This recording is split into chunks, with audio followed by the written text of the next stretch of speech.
नमस्कार दोस्तों, मैं राजलक्ष्मी डेंटल क्लिनिक से डॉक्टर स्वप्निल तपासे। आज की इस वीडियो में हम बात करेंगे आखिर गाल बाहर से क्यों सूज रहा है, दांत के अंदर से मवाद क्यों निकल रहा है, हमारे मसूड़ों के अंदर से मवाद आखिर पस क्यों निकल रहा है। तो चलिए दोस्तों वीडियो को शुरू करते हैं। दोस्तों, दांत का स्ट्रक्चर थोड़ा 1 मिनट में समझ लेते हैं। हमारे दांत का सबसे आउटर मोस्ट लेयर जिसे इनामल बोलते हैं, जो सफेद रंग का होता है और ये सबसे हार्ड होता है। उसके बाद आता है डेंटिन, जो कि पीला रंग का होता है, जिसमें सेंसिटिविटी होती है। और उसके बाद आती है हमारे नस, दांतों के अंदर की नस, जिसे हम पल्प बोलते हैं, जिसमें ब्लड वेसल्स और नर्व सप्लाई होता है। उसके बाद हमारा रूट आता है, और रूट हमारे बोन के अंदर रूट और पीडियल फाइबर्स रहते हैं। फाइबर्स के बीच में हमारा दांत होता है। ठीक है दोस्तों, आप जानते हैं कि क्यों मवाद आ रहा है। सबसे पहले हमारे दांत के ऊपर जब भी कैरीज लगती है काली काली कलर की, ज्यादातर पेशेंट उसे इग्नोर कर देते हैं। वो आप अगर आईने में देखोगे तो आपके दांत के ऊपर वो दिखती है आपको, फिर भी आप उसे इग्नोर कर देते हैं क्योंकि दर्द नहीं होता। आप सोचते हैं ये ब्रश से निकालेंगे, कुछ गंदगी होगी, आप इसे हल्के में लेते हैं। आप दिन में 2 बार 3 बार ब्रश करते हैं, इसे निकालने की कोशिश करते हैं, ज्यादा रगड़ने की कोशिश करते हैं, फिर भी ये दोस्तों नहीं निकलती। ये कैरीज बढ़ती जाती है, पूरा इनेमल खराब कर देती है। उसके बाद ये कैरीज बढ़ के हमारे डेंटिन के ऊपर अटैक करती है और डेंटिन को भी खाना शुरू कर देती है। डेंटिन के ऊपर जब भी लग के बढ़ने पर आपको थोड़ी थोड़ी सेंसिटिविटी होती है, फिर भी आप इसे इग्नोर कर देते हैं। आप कोई नया वाला पेस्ट लेके आते हैं, उस खड्डे में भर के आप उसे साफ करते हैं। सेंसिटिविटी धीरे धीरे कम होती है, टेम्पररी कम होती है, पर वो वहां पे इन्फेक्शन और कीड़ा उधर है, वो हमने नहीं निकाला, तो ये फिर से बढ़ना चालू होती है। पूरा डेंटिन भी खत्म करने देने के बाद ये नस के ऊपर जाके अटैक करती है। नस के ऊपर अटैक करने के बाद जोर से आपको दर्द होता है। दर्द भी ऐसा होता है, जब भी नस के ऊपर अटैक कर देने के बाद दर्द थोड़ा देर दर्द होता है, फिर रुकता है, फिर होता है, फिर रुकता है। आप इसे भी इग्नोर कर देते, बोलते देखते, आप कुछ घरेलू नुस्खे यूज करते हैं, फिर भी उसको इग्नोर कर देते। उसके बाद ये पूरा नस खराब कर देता है। ये कैरीज इतना बढ़ जाते हैं, पूरे नस के ऊपर खराब कर देती है और दर्द इतना चालू होता है जोर से, वो रुकने का नाम ही नहीं लेता। आप फिर भी दोस्तों डेंटिस्ट के पास नहीं जाते, आप जाते हैं मेडिकल स्टोर में और उसमें दवाई कुछ लेते हैं, पेन किलर लेते हैं, वो खाते ही रहते हैं। दोस्तों ज्यादा पेन किलर नहीं खाना होता है, इसके साइड इफेक्ट्स होते हैं। उसके बाद अगर आप दवाई खाते हैं तो 6 से 8 घंटे आपको दर्द से छुटकारा मिल जाता है। बस आप वैसे ही चला लेते हो, दर्द नहीं हो रहा, आप क्यों जाना, दवाई तो है, जब भी दर्द होता है दवाई खा देते हैं।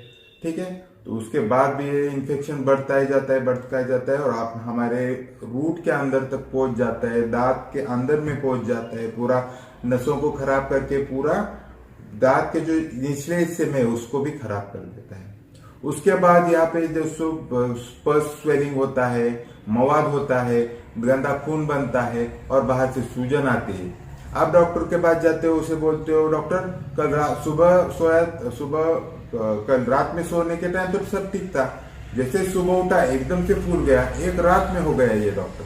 पर ऐसा नहीं होता है दोस्तों, कभी भी एक रात में नहीं होता। एक सडन कितने सालों की, महीनों की, कितने दिन की है, और वो धीरे आप इसे इग्नोर करने के कारण वो धीरे बढ़ के आपके दांत के स्ट्रक्चर को पूरा खराब कर दिया है इसने, और आपके मसूड़ों को भी लाल कर दिया है। जैसे मसूड़े हमारे पिंक कलर के होते हैं, बदल के लाल कलर के हो गए, सूज गए, और उससे इन्फेक्शन बढ़ने के कारण उसके अंदर से मवाद निकलना चालू हो जाता है।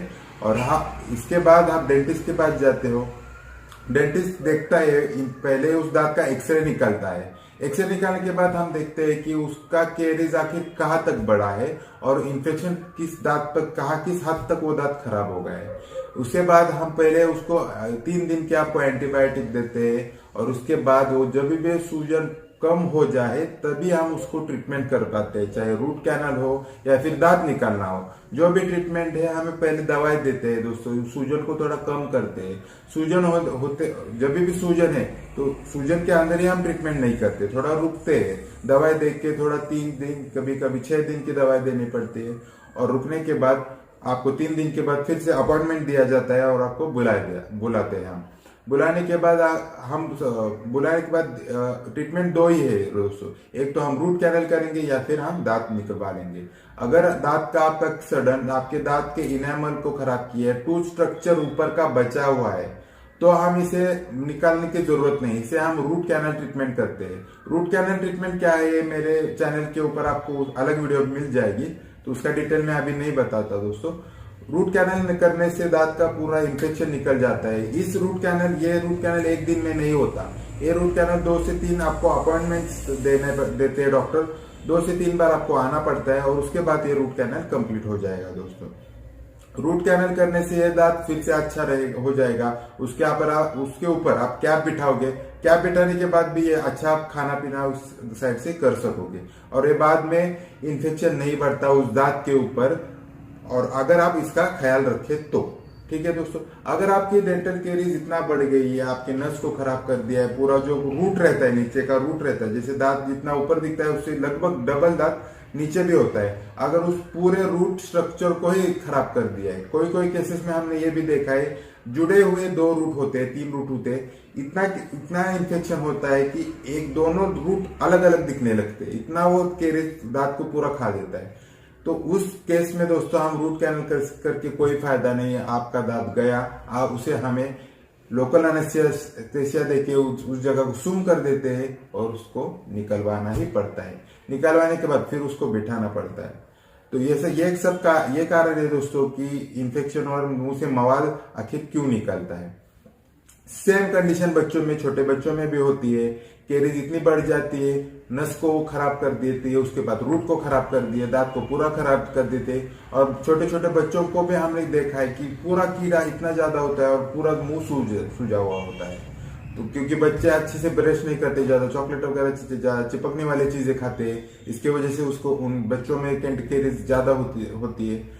तो उसके वजह से हम बच्चों में भी सेम करते हैं ट्रीटमेंट, रूट कैनाल करवा के उसके बचा दिया जाता है। एक्सरे के ऊपर हम डिपेंड रहते हैं। एक्सरे अगर आता है, अगर नीचे वाले दांत आने को अभी टाइम है, बहुत टाइम है, तो हम ऊपर के दांत ज्यादा से ज्यादा बचाने की कोशिश करते हैं। पर अगर नीचे वाला दांत अगर आ गया है, ऊपर वाले दूध के दांत का रूट रिजॉर्प्शन हुआ है, अगर उसका कुछ अभी रख के फायदा नहीं, नीचे वाला दांत अच्छा आएगा, तो हम उसे निकलवा देते हैं और नीचे वाले दांत आने को थोड़ा जगह मिल जाती है और वो अच्छे से आ जाता है।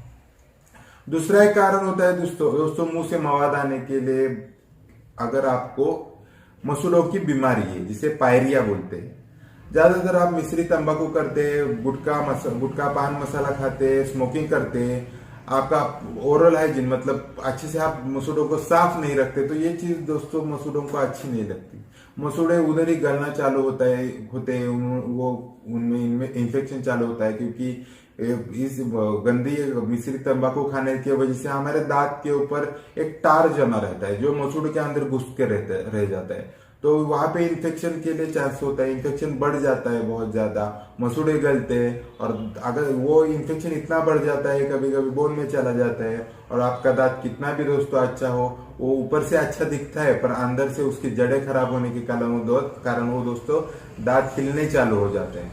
हिलने की वजह से हम उसे कुछ भी ट्रीटमेंट करें फेल है, हमें उसको निकलवाना ही पड़ता है। तो पायरिया ये एक रीजन है दोस्तों कि मुंह के अंदर से, मसूड़ों के अंदर से मवाद निकलता है, मुंह सूजता है।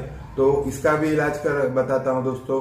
हम इसका इलाज बस स्केलिंग और रूट प्लेनिंग, जैसे दांत को मशीन से साफ करना बोलते हैं, इससे हम इसको ठीक कर सकते हैं। माउथ वॉश देते हैं, उसे ठीक कर सकते हैं। उसके बाद एक पेस्ट देते हैं, वो पेस्ट आपको करनी है, उससे ठीक हो सकता है दोस्तों।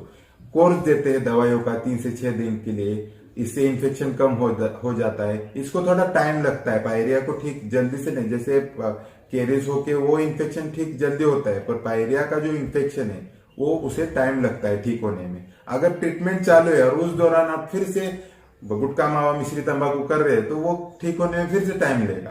तो ऐसा नहीं है, अगर जिस ट्रीटमेंट जब भी चालू है आपको कम से कम करना है और धीरे धीरे करके उसको छोड़ देना है जो भी आप गुटखा मावा कर रहे हैं, तो इससे इसका रिजल्ट बहुत जल्दी मिलेगा और आप ठीक हो जाओगे। तो ये सब दोस्तों कारण थे मुंह से मवाद निकलने के, और ये सब ट्रीटमेंट थे। उम्मीद है दोस्तों आपको वीडियो अच्छी लगी होगी। वीडियो को लाइक शेयर कमेंट करना, चैनल को सब्सक्राइब करना। आपके मन में और भी कोई सवाल है तो नीचे कमेंट बॉक्स में लिखिए दोस्तों, मैं उसका जवाब जरूर दूंगा। मिलते हैं अपने अगले वीडियो में। अपना ख्याल रखिए। Take care. बाय बाय दोस्तों।